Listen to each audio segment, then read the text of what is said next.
Hello everyone and welcome to Sunday Politics on Channels Television, the nation's news leader.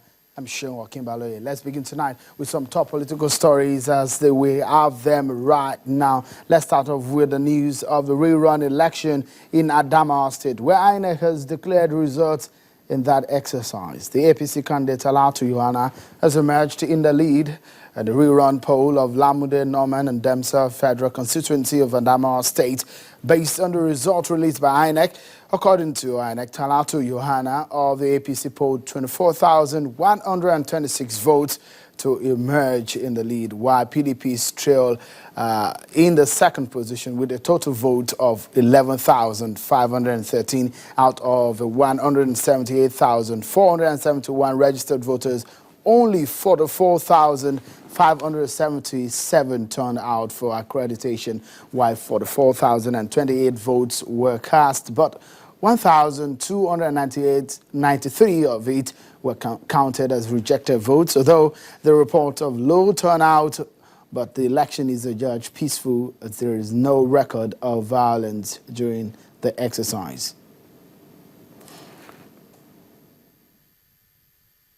Rerun election is not going to be the only election that will be conducted by INEC across the country. Let me show you a list of elections and the dates to be conducted by INEC as ordered by the appeal court. Let's start with the one in Gombe, of course, that was supposed to hold on 27th January 2016. The Adamawa 13th February 2016, while Kaduna, Plateau State, Niger, Benue, Nasarawa, Kogi, Taraba, and Imo State we have on the 20th of February 2016. What about in Abia, Anambra, Bayelsa? That will happen on the 5th of March 2016. Why Akwa Ibom and Cross River will have theirs on 12th of March 2016.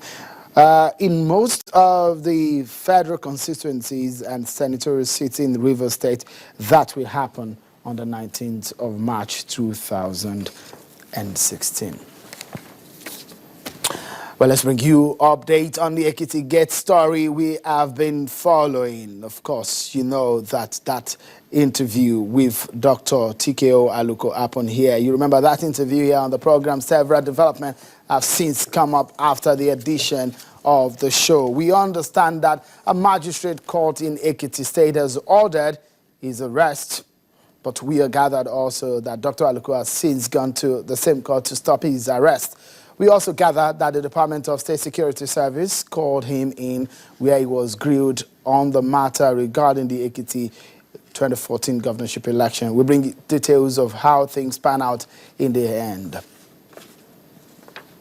Well, let's go straight to the main issue of the day. It's getting clearer, isn't it? By the day, the reasons behind the Supreme Court judgment on some of the governorship elections held in the 2015 general elections. Last Friday, the Apex Court released the details for its decisions in Ogun and Rivers States.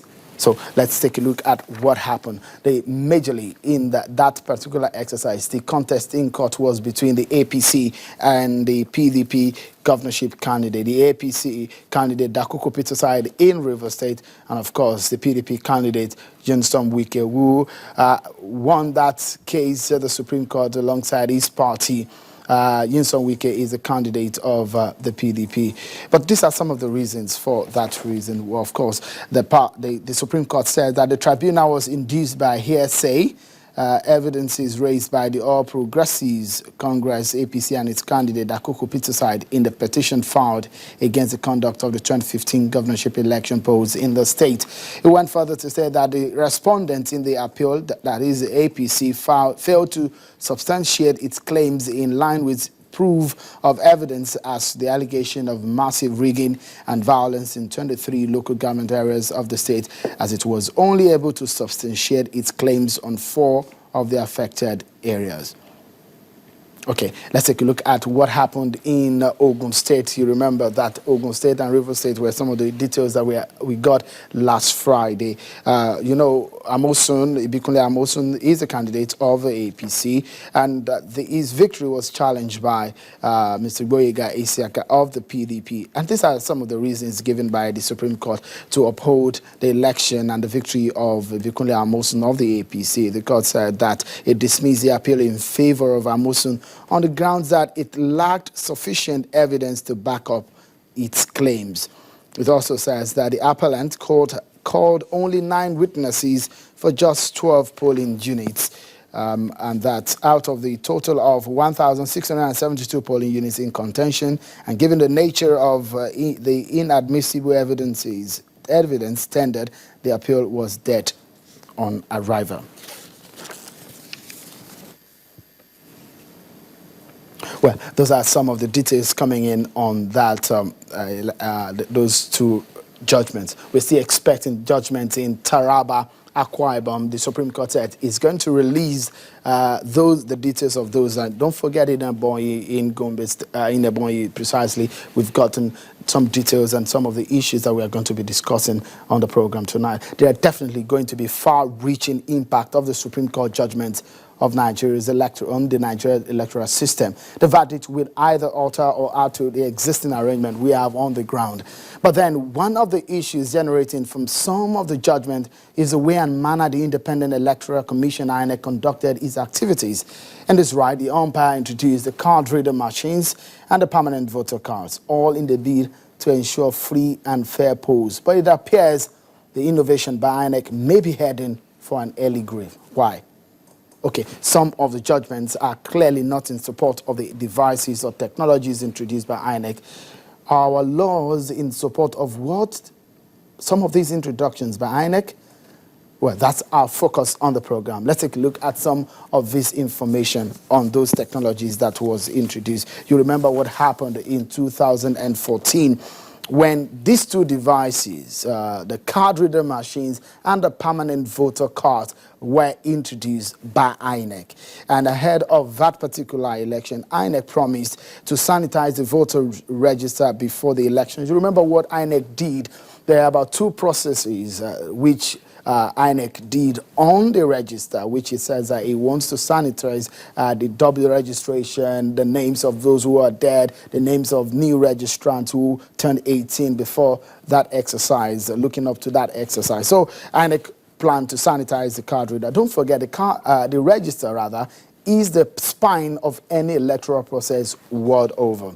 And of course, it's important that you have a sanitized register will definitely amount to a sanitized electoral process. So INEC conducted continuous voter registration, the CVR. Of course, you know about that by now. INEC also asked for the replacement of existing temporary voter cards. The TVC, you remember you had that one, which was used in the 2011 election. INEC said voters should return it to get a permanent voter card. INEC began the distribution of the PVC on the 23rd of May 2014. And INEC said that time, vividly I can remember, when Professor Atairu Jega, the then INEC chairman, said that no PVC, no voting. It was a verdict at that time. So it was important that everybody got their PVC. And again, it went on and on. Over 55 million persons got PVCs before the 2015 elections. About 80% collection of over 68 million registered voters. INEC also introduced the card reader machine. Of course, that is an image you're seeing on your screen right now. INEC got permission for the funding of card readers from the National Assembly, which means there was a go-ahead on this particular device and technologies. The commission tested the card readers in 12 states. INEC conducted a test run for card readers 21 days to the commencement of polls on the 7th of March 2015. And now a lot of controversies are still coming on over these devices, these technologies. And this is what the new INEC chairman said about these technologies. Are we going to leave them behind or use them? Take a listen to what he said.